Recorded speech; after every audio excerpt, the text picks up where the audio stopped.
Hello, I'm Santosh Singh. Welcome to my YouTube site. In this video, I'm going to talk about progressive and regressive fiscal regimes. But before I start talking on the progressive or regressive nature of a fiscal regime, it would be better if I tell you about government take and contractor take first. In any petroleum project, the final cash flow is distributed between government and contractors. The portion of cash flow which ends up in the hand of government is known as government take, and the remaining portion of the cash flow which finally goes to the contractor is called contractor take. So your government take plus contractor take will make up the total cash flow of the project. Now, what is a progressive fiscal system? In a very simplistic manner of speaking, a progressive fiscal regime is a regime where, as the project profitability increases, the government take as a percentage also goes up, and the contractor take will naturally fall down. For example, say the initial government take is 60% of the cash flow, so the contractor take is 40%. Now assume that this is a progressive fiscal regime. Then as the project profitability or the cash flow increases, the government take might increase from initial level of 60% to a higher level, say 70% or 75%. And consequently the contractor's take as a percentage will fall down from an initial level of 40% to 35% or 30%. So that is a progressive fiscal system. A regressive fiscal system, on the other hand, acts just in the opposite manner of a progressive system. That is to say that as the project profitability or as the project's incremental cash flow increases, the government take as a percentage will fall down and the contractor take will go up. And why this is so is a direct consequence of the way fiscal regimes are loaded. That is, whether a fiscal regime is back-end loaded or front-end loaded with respect to government take. What I mean by front-end loading or back-end loading is whether the component of cash flow which constitute government take comes or kicks in the very beginning of the project, or even before the project has generated positive cash flow or generated profit, or whether those elements starts to kick in after the project has generated a cash flow or a profit. For example, elements like signature bonus or production bonus or royalty, they are front end loaded because they start to kick in the very beginning of the project, whereas elements like a share in the profit oil or a tax based on profit, they are back end loaded because they come into the picture at the very at the later part of the cash flow or further down the project cash flow, and those elements make the system progressive. Now the ultimate aim of designing any stable and practical fiscal regime should be to have elements or to have a framework which can honor the mutuality of concern of both the parties. Both the parties means the government and the contractor, and thereby make the system flexible. When I say making the system flexible, what I mean is to make the system such that it gives enough incentives to the contractor to invest both in a good project and not so good project. That is to say, if the project is just marginally economical, even then the the contractor should have enough return on his investment which justifies the investment. And if the project becomes very profitable under circumstances like a high price scenario or a huge discovery of oil, in that case the contractor should still have a good chunk of cash flow, but most of it should be going to the government.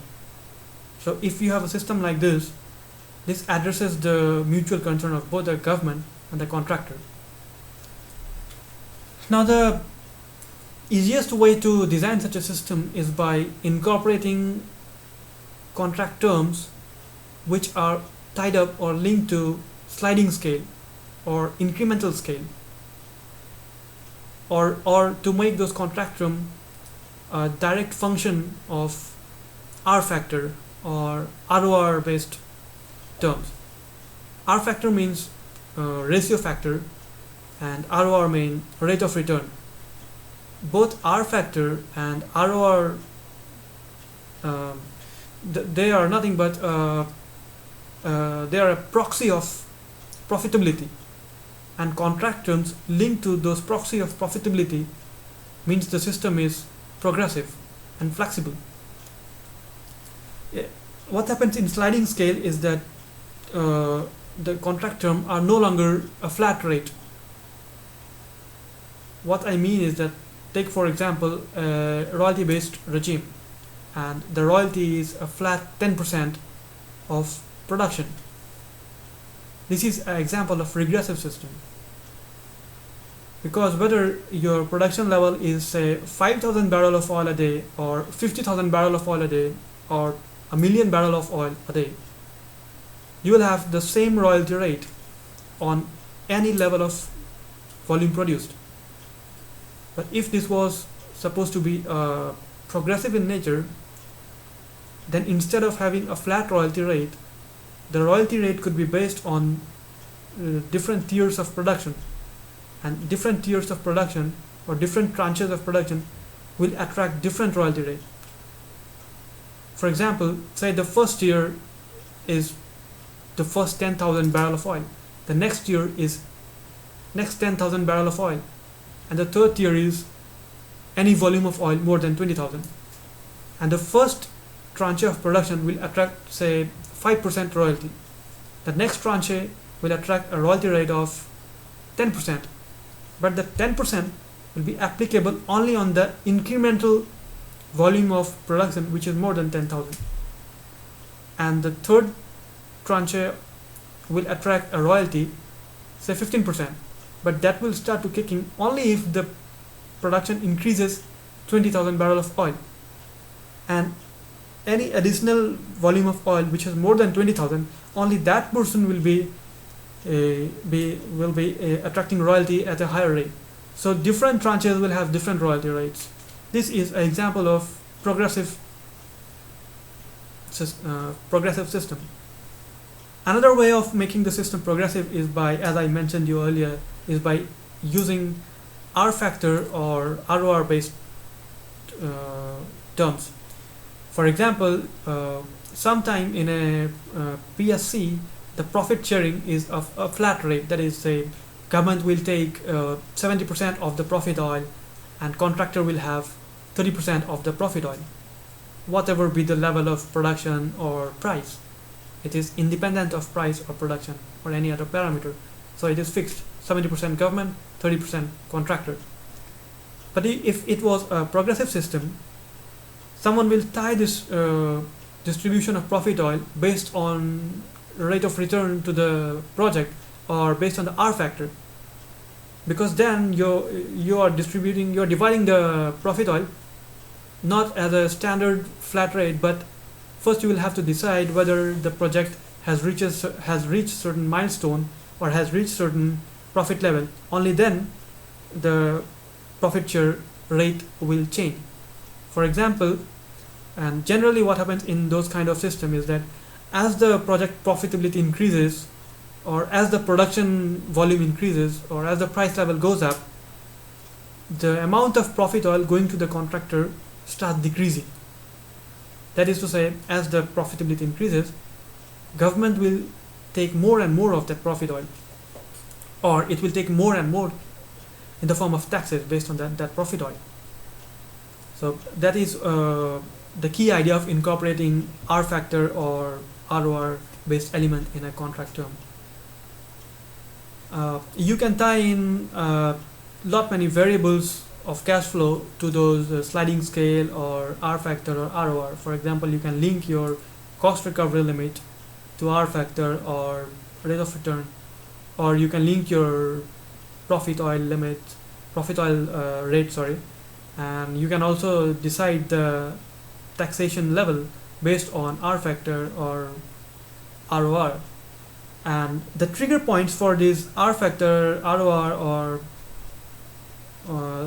different sliding scales can be decided on a lot many parameters. For example, you can decide that the royalty rate is dependent on sliding scale, but the sliding scale is itself dependent on, say, the production volume or the price level or the quality of crude oil or the quality of gas, or sometimes it's also dependent on the location of the project, say whether it's an onshore project or offshore project, or it could be dependent on the depth of the water. So you have various parameters to decide on which to link those sliding scale and which all element should be linked to those sliding scales. So these are some of the methods of making a fiscal regime progressive. So that was all about the progressive and regressive fiscal system. I hope you like this video, and even if you don't like it, please do let me know, and please give your valuable feedback so that I can use them for my future videos. Thank you very much for watching this video, and I hope you'll come back again for my next video. Thank you, and bye-bye.